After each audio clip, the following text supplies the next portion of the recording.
Have you ever wondered what it feels like to feel your mom's hug from the other side of the world? Or being able to feel the recoil of a gun without actually shooting a gun?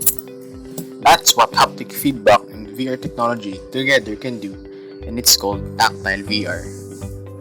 But what is haptic feedback and VR, you may ask? Most people are familiar with the sensation of a phone vibrating or a game controller rumbling. That sensation that you are feeling is what you call a haptic feedback. Haptic technology deepens immersion. Virtual reality is the use of the computer technology to create a simulated environment. Users are immersed and able to engage with 3D worlds rather than watching a screen in front of them.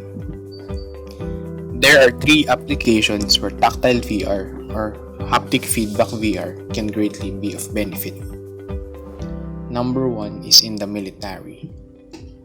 A trainee can be transported into a variety of scenarios, places, and circumstances using virtual reality.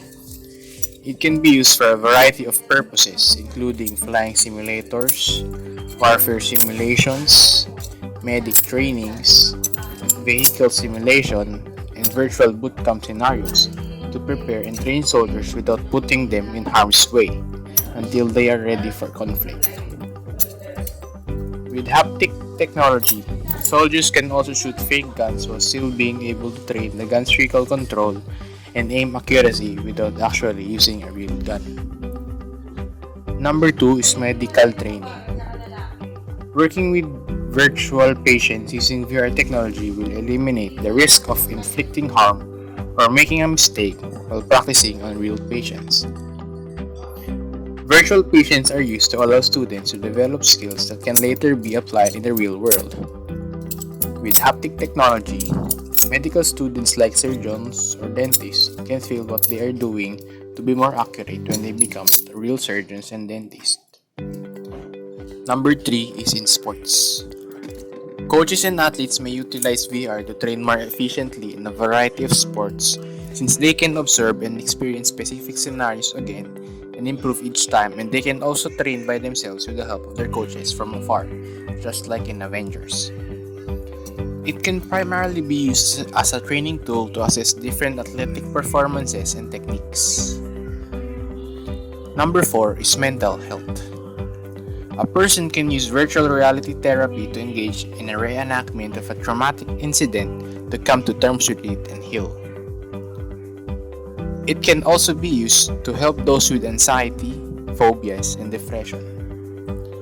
For example, a person with arachnophobia can use VR with haptics technology to face their fears and let the virtual spiders touch the person to cure their phobia. Lastly is education. Students can be taken on virtual field trips, for example, to museums, taking tours of the solar system, and going back in time to different eras and many more using VR. With haptics, teachers can be more flexible in teaching students since haptics can give them more ways of teaching. A technology that both haptic and VR can provide would benefit the human civilization in the future once the technology matures. I'll leave all the credits down in the description below, and I'll also include the YouTube link where you can watch additional information about the technology down below. In the future, once the technology of haptic feedback and VR matures, we can utilize the technology for long-distance communication, military practice, medical training, education, and many more. Thanks for listening. Bye.